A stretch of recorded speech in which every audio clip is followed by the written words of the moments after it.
बिस्मिल्लाहिर्रहमानिर्रहीम, अस्सलाम वालेकुम एंड गुड मॉर्निंग जनाब। आज की जी सुबह सुबह की डेली केयर रूटीन जो है मैं आपके साथ शेयर कर रही हूँ ज़रवा हमायल की। और ये है जी मेरी प्यारी सी गुड़िया जो कि अल्लाह ताला ने मुझे जिससे नवाजा है। और अभी जो है ना मैं इनकी मॉर्निंग रूटीन आपको दिखा रही हूँ। डेली सुबह उठने के बाद जब 9 बजे के करीब जो है ना वो मैंने अपना अलार्म सेट किया हुआ है। 9 बजते ही मैं इनको डायपर वगैरह चेंज कर देती हूँ और कपड़े वगैरह सब कुछ चेंज कर देती हूँ। तो सबसे पहले मैं अपना एयर कंडीशन ऑन करती हूँ और उसमें जो है ना मैं कम से कम 26 पर अपने कमरे को अच्छे से टेम्परेचर गर्म करती हूँ।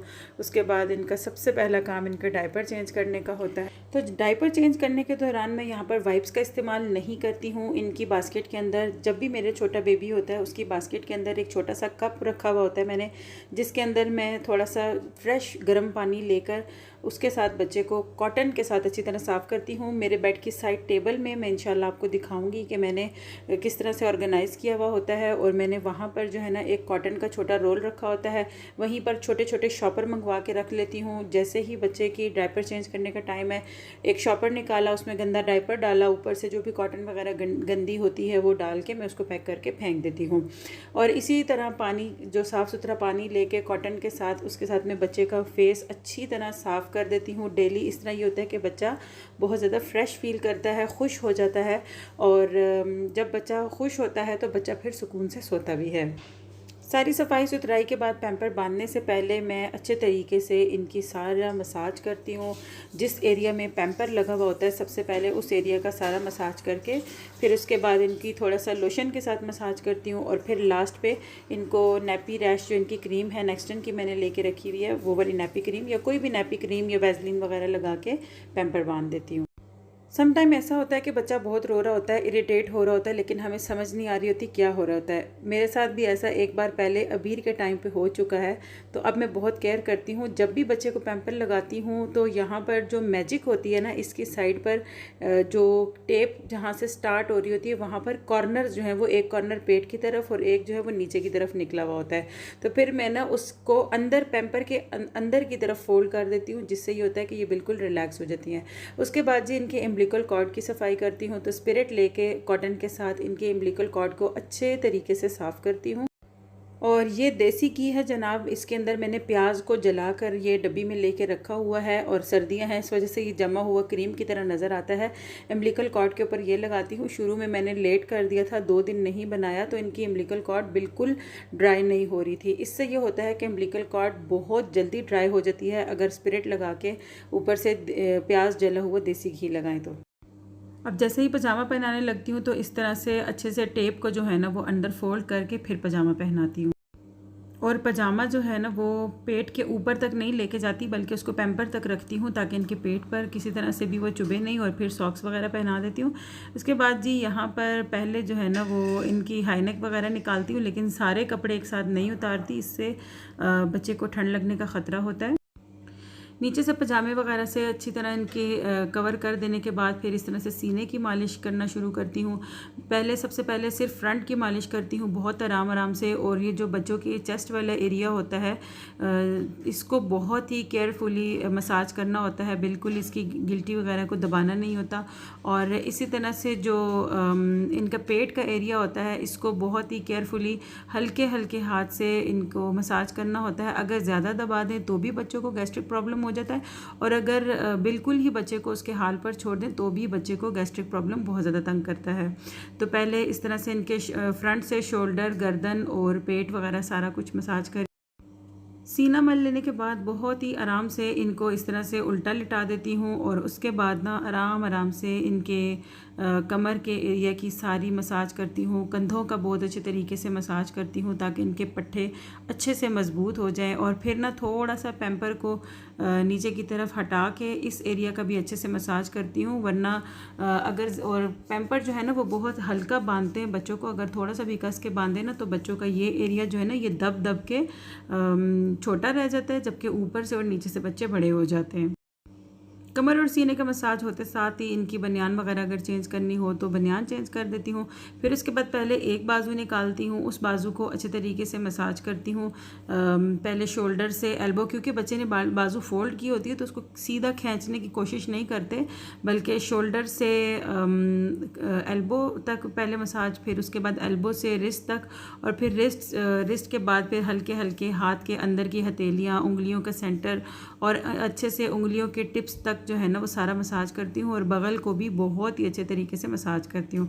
और ये जो इनका मैला लपेटना होता है ना, इसको मैं पूरी मसाज के दौरान नीचे से नहीं निकालती, बल्कि जैसे ही मैं इनको करवट पर लिटा के बाजू मसाज करती हूँ तो इस तरह से इनको अच्छे से कवर कर देती हूँ ताकि इनको हवा ना लगे।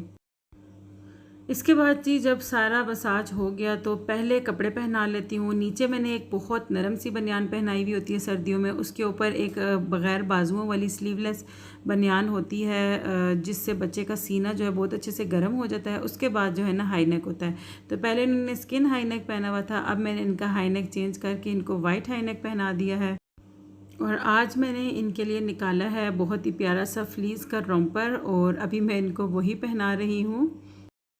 अच्छा, पूरी मालिश के दौरान ना नीचे शीट होती है, उसके ऊपर ये वाली छोटी तलाई होती है, उसके ऊपर इनका लपेटना, और लास्ट पे जो है ना ज़रवा होती हैं, ताकि अगर खुदा न खास्ता ये पैम्पर चेंजिंग के दौरान पिशी वगैरह कर दें तो उससे मेरा बेड गंदा ना हो। तो यहाँ पर जी ड्रेस वगैरह इनकी चेंज हो गई। अच्छा, बहुत सी सिस्टर मेरी यहाँ देख रही होंगी कि मैंने इनको बिल्कुल भी पाउडर यूज़ नहीं करवाया, रखा हुआ ज़रूर है इन केस अगर इन्हें रैशेस हो जाते हैं तो फिर मैं ढेर सारी वैज़लीन या सरसों का तेल वगैरह लगा के इनको बहुत सारा पाउडर लगा देती हूँ पैम्पर वाली जगह में, ताकि इनके रैशेस वगैरह ठीक हो जाएं। लेकिन मैं बाकी बॉडी पर बच्चे को बिल्कुल भी पाउडर यूज़ नहीं करवाती। उसकी वजह यह है कि डॉक्टर सख्ती से मना करते हैं कि आप इसको यूज़ ना करवाएं, क्योंकि बच्चे की नाक में अगर पाउडर चली जाती है तो फिर बच्चे की नाक की जो गुदूदें होती हैं उनका प्रॉब्लम बन जाता है। समटाइम बच्चे की नाक ड्राई हो जाती है, उससे भी बच्चा बहुत इरिटेट और रोता है। और उसके बाद अगर बच्चे की ये नाक बंद हो जाए तो भी बच्चे को बहुत ज़्यादा प्रॉब्लम होती है, और बाज़ औक़ात तो बच्चे सांस के मरीज़ हो जाते हैं। अब जी लास्ट पर मैंने इनके सर की मालिश करनी है। तो सर की मालिश करने के लिए मैं इनको सबसे पहले अपने घुटने के ऊपर उल्टा लिटा लेती हूँ, और एक हाथ इनके सीने के नीचे से निकाल के इनको पकड़ लेती हूँ टाइट, ताकि ये मुझसे गिरे नहीं, और बहुत ही आराम आराम से इनके सर का जो है ना वो मसाज करती हूँ ऑयल लगा के। और मेरे बच्चों के जो है ना वो बाल जल्दी जल्दी नहीं निकलते। अबीर के भी जो स्टार्ट में पहले ही महीने में जो हमने इसकी गंज करवाई थी, उसके बाद अबीर के बाल जो है वो 8-9 माह की एज में जाके निकले थे। तो पता नहीं, शायद इनके भी बालों का मुझे यही सीन लगता है कि अभी तक इनके बाल नहीं आए हैं। तो जब मैं इनके सर का मसाज करती हूँ तो इनके कानों को पीछे से, इनके कानों का आगे का एरिया और कानों के आगे से सीधा सीधा नीचे हल्का हल्का हाथ से गले की तरफ, और फिर इसी तरह से इनके जो सर का सारा एरिया है इसका बहुत ही अच्छे तरीके से मसाज करती हूँ। क्योंकि बच्चों को दूध पिलाने के दौरान जो है ना, बच्चा जब इस दूध को सक करता है ज़्यादा ज़ोर से, तो बच्चे की जो कानों की पीछे वाली जगह होती है ना, इसमें छोटी छोटी सी गिल्टियाँ बन जाती हैं, और फिर अगर वो दर्द करने लगें तो फिर समझ नहीं आ रही होती माँ को कि बच्चे को है क्या प्रॉब्लम, लेकिन बच्चा जो है ना वो बहुत ज़्यादा उन गिल्टियों के दर्द से रो रहा होता है, और फिर बच्चा दूध भी नहीं पीता। अगर गिल्टियाँ नहीं मसाज करते तो फिर बच्चा दूध भी नहीं पीता। और याद रखें, बच्चे के कान में अगर दर्द हो जाए तो कभी भी ऑयल या किसी किस्म की मेडिसिन जो है ना बच्चे के कान में नहीं डालनी चाहिए। हमेशा इस बात का ख्याल रखना है, क्योंकि डॉक्टर्स जो है ना वो सख्ती से मना करते हैं। बच्चे के जो कान की नसें होती हैं ना वो इस एज में बहुत ज़्यादा छोटी होती हैं। फिर जी इस तरह से इनको अपने नीचे वाले हाथ पर पूरा लिटा के और आराम आराम से इनका माथा दबाते हुए इनको जो है ना वो सर का मसाज देती हूँ मैं, ताकि इनका माथा थोड़ा सा बैठ जाए। बहुत ज़्यादा सख्त हाथ से नहीं दबाना कभी भी, बच्चे की हड्डी जो है सर की वो बहुत ज़्यादा नाजुक होती है। और इसी तरह से जो मेरे बच्चों के माथे के बाल हैं ना वो बहुत मुश्किल से ख़त्म होते हैं। और ज़रवा जो है ना ये बिल्कुल हाथ भी नहीं लगाने देती अपने माथे को, जबकि अबीर जो है ना उनकी बहुत छोटी एज में मैंने फ़र्स्ट थ्रेड भी करवा दी थी माथे की। अगरचे मुझे डांट बहुत पड़ी थी, सबने मुझे बहुत डांटा था कि ये तुमने क्या हरकत की है, इतना रोई होगी। और वाकई अबीर बहुत रोई थी। तो इस दफ़ा जो है ना मेरा दिल पक्का नहीं हो रहा कि मैं इनके साथ कोई ऐसी हरकत करूं। और जनाब इनको नींद आना शुरू हो गई है। जैसे ही बच्चे की जो है ना पूरी ये होती है मसाज वगैरह, तो बच्चे को नींद आ जाती है। और उसके बाद इस तरह से ब्लैक कपड़ा रखा हुआ मैंने चौकोर यानी स्क्वायर कपड़ा लेके उसको डबल करके तिकोन सी रुमाल बना के इस तरह से पीछे हल्की सी गिरा मैं दे देती हूँ।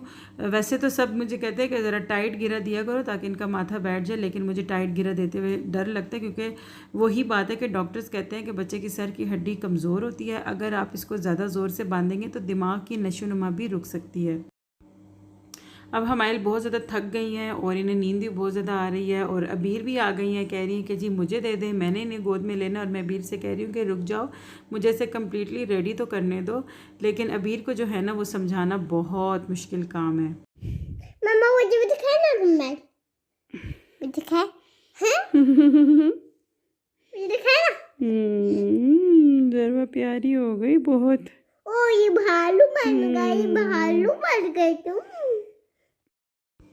अल्लाह आपके हम सब के बच्चों के बच्चियों के नसीब अच्छे करे। अल्लाह ताला सबको अपने हिफ्ज़ व अमान में रखे, सेहत और सलामती के साथ रखे।